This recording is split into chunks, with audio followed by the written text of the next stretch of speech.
Welcome to another edition of How to Get Fluent in English Faster.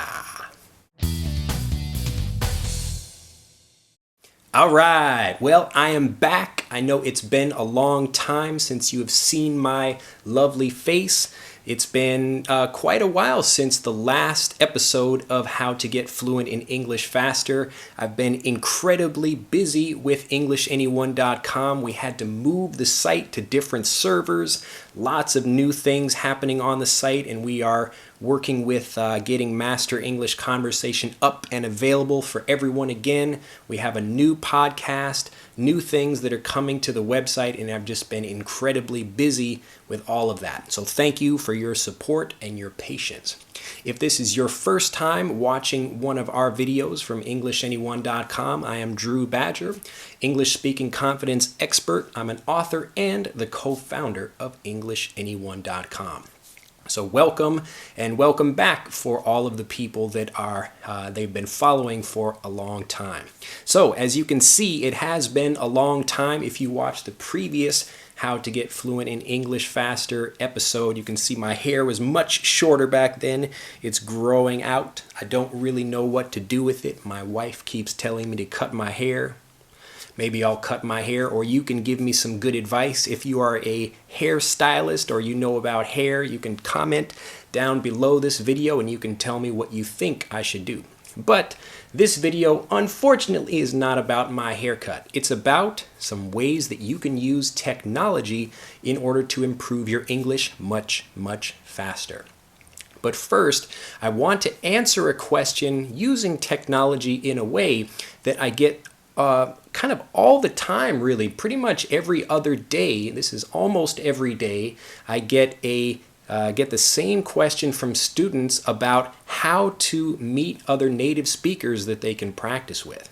So again, a lot of people, if you have not seen our video section, seen our video course for Power Learning, we explain all of that about how to not think like an English learner. You are an English speaker, and you should not be looking for English forums and chat rooms specifically about English. I know there are many of them out there, but it's just really, in my opinion anyway, it's not the best way to get out and practice. What you really want to do is get out and find more native speakers to practice with. So the first thing you want to do, again, you need to change your mind. Change the way you think. If you think you are an English learner, then you are always going out and looking for people on forums or other places where you're asking them, please practice English with me, please help me speak, please help me speak. And what you're doing is you're trying to take from people. You're asking them to help you all the time. Help me, help me, help me. So it creates a relationship like this, where you are the student and they are the teacher, even though they may not be an English teacher, and they don't really want to help you in that way, or they can't help you in that way because they don't know the answers to the questions you ask.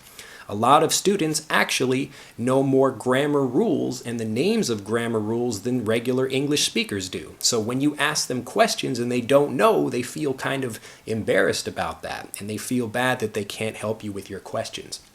So if you begin, again, with this relationship, when you are down here and they are up here, this is the native speaker and this is you, and you're asking, please help me, please help me, please help me, it's not really a great relationship. What you want is an equal relationship. And the way you do that is to remember that you are an English speaker. You are not an English learner. Because everybody is an English learner. I am an English learner, you are an English learner, and all of the other native speakers out there are English learners also. So you don't have to tell people that you're learning English. Everybody is learning English. There are many words that I don't know, even as an English teacher, and I'm still learning new words and new phrases every day from movies and TV shows and books and other things like that.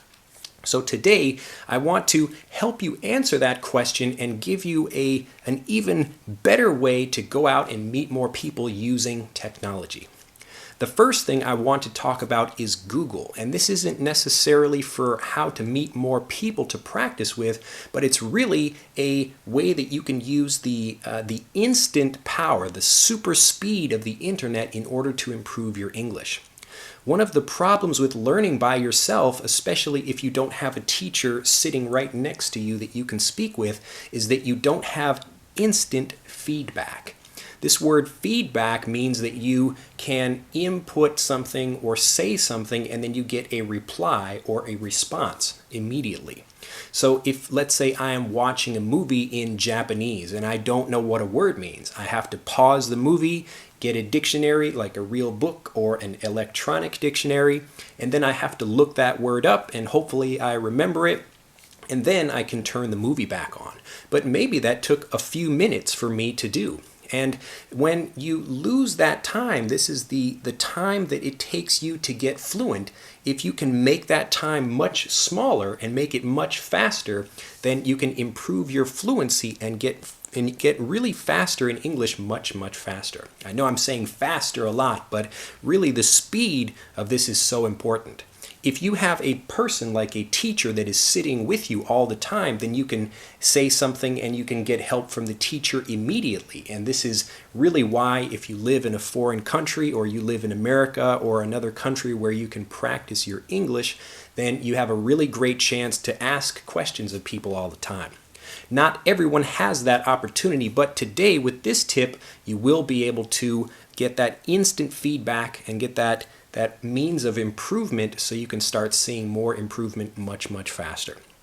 All right, so this tip is using Google's autocomplete.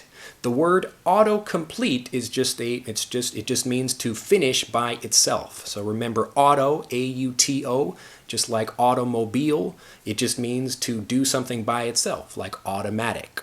So an autocomplete feature means you are typing something in Google for the search box, and let's say I type in I want to, and then the Google will actually put in go to the moon or something like that. It will finish automatically. It will finish the phrase that I'm typing in, and it will give me a whole bunch of options of what Google thinks I'm searching for.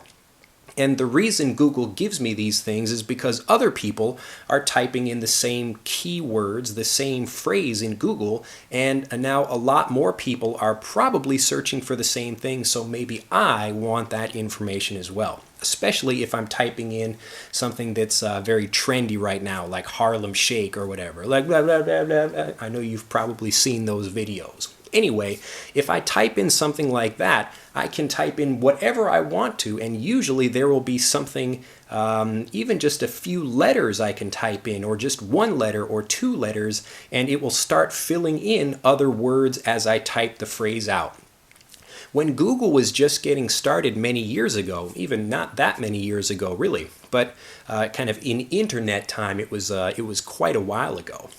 But when Google was just getting started, people would put very short keyword strings. Keyword string is maybe not just one word, but you have 2, 3, 4 words together as a keyword phrase.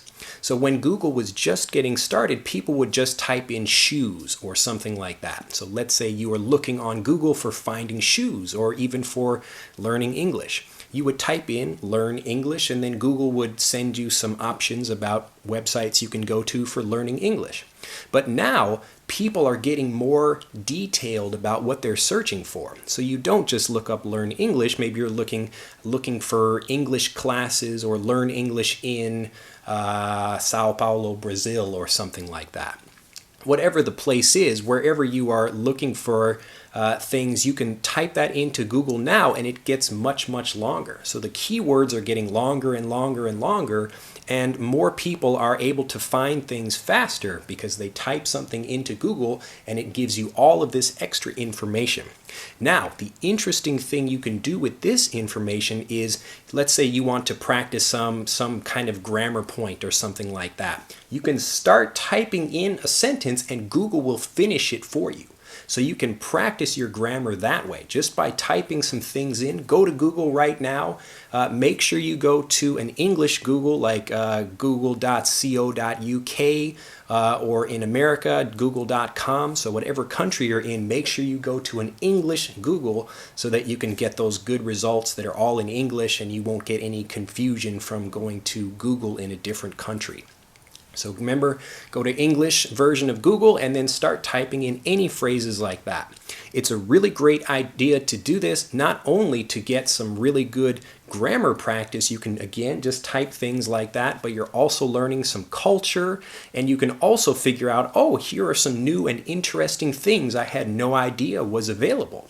Or you learn a new word, like, I want to learn how to, and then it will give you all of these examples of new things. And you can click on a new word and see, oh, what is this new thing? Like, I want to learn how to make a doily. Do you know what a doily is? A doily it's kind of like a little, like a placemat for your tea or something like that. It's kind of like a little white thing. I'll put put a picture of it up here for you. A doily.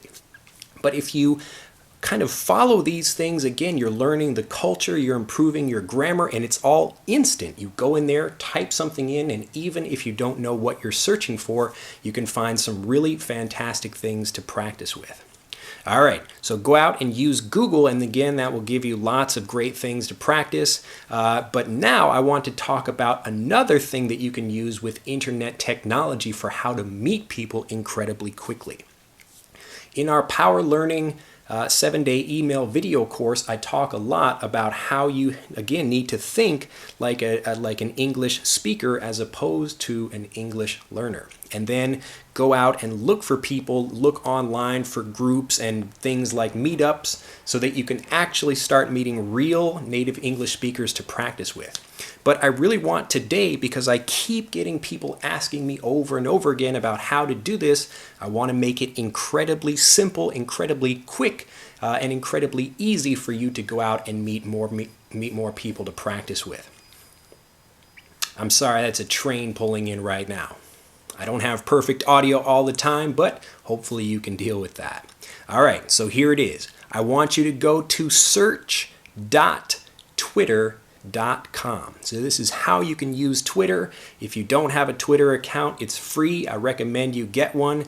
I use one for EnglishAnyone.com, although I don't do so much with it. I apologize to all of our followers on Twitter. You can @message me if you like, but I just use Google. I use YouTube and Facebook more than I use Twitter, but I still use it. Anyway, go to search.twitter.com. And if you go there, you can type in anything you're interested in. Again, don't type in learn English. I want you to type in something that you're interested in and focus on that. And so I will give you two examples. So I was just looking today. One is how to grow roses. I'll put a picture of it up on the screen now for you. So how to grow roses, and I found other people all over the world that are typing those keywords into their conversations, and it's all happening in the past few hours. So if you look closely, you can see like 4 hours ago or 10 hours ago, and I can look at all of those conversations. And it's something that you can't really do on Facebook because everybody has their own individual page and you can look for particular names or particular groups. But using Twitter, it's much faster for you to go in and get right in the middle of an actual conversation. You could go out today, type in some things you're looking for, and you could meet 100 native English speaking friends or other people all over the world that are interested in the same thing you are. And once you do that, you go out and you find people, you have that conversation with them, and then from there you can build a relationship over time. You don't have to say anything about, oh, I want to learn English. Just talk about the thing that you're interested in. And people make many mistakes, grammatical errors, and lots of English mistakes like that when they type things in Twitter or other kind of chat places online. So if you have any problems with that, it's just not a big deal. Talk about the thing you're interested in. Search.twitter.com. So type in the specific thing you're looking at. I'm trying to think of another one I was looking up today. It was something like, I was looking up monster trucks. I was looking up how to take care of cats, all kinds of different things like that. Just different things that you're interested in looking for, and you can get right into the conversation that's happening right now. It's kind of like sitting in a restaurant. restaurant and all of these different people are having conversations around you. Now, it can be rude if you stand up and walk over to another table and sit down and say, "Oh, I like that conversation about something." But on the internet, it's okay.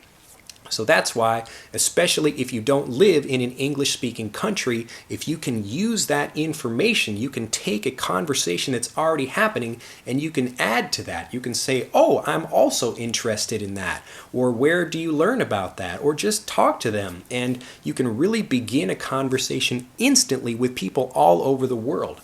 And I promise you, even though some people might not be too happy about that, most people will be very happy if you follow them and then start asking them questions, and then you can really develop a nice relationship with them.